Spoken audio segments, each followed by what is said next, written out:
Kondisi ekonomi Bali yang paling parah terdampak pandemi COVID-19 belum bisa bernafas lega meskipun kunjungan wisatawan mulai ada. Menjadi tuan rumah KTT G20 juga dampaknya kecil, terutama bagi pengusaha dan pekerja lokal Bali.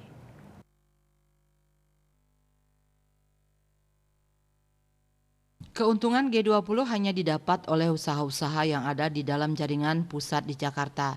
Pelaksanaan G20 di Bali, menurut mantan Ketua Asosiasi Pengusaha Indonesia APindo, Dewan Pengurus Daerah Bali Panudiana Kun, pengusaha Bali tak banyak menikmati.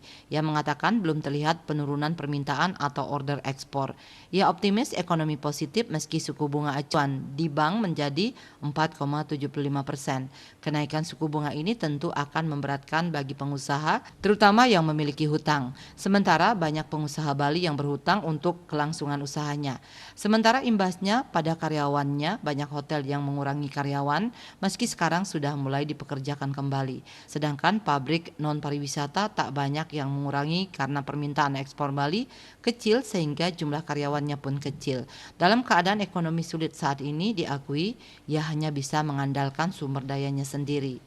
Ketua Federasi Serikat Pekerja Pariwisata Badung, Slamet Suranto mengatakan, masih ada pekerja yang belum dipanggil untuk bekerja kembali meskipun persentasenya lebih kecil dibandingkan dengan yang sudah dipanggil kembali.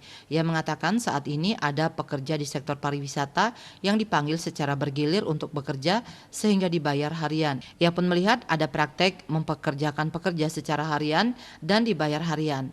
Kondisi ini menurutnya sisa dampak dari pandemi. Dengan sistem gaji harian, menurutnya akan mengurangi upah bulanan atau gaji bulanan seperti sebelumnya. Anggota FSP Parbadung dikatakan ada yang masih dipekerjakan harian sehingga tidak memberikan kepastian status dan pengurangan pendapatan.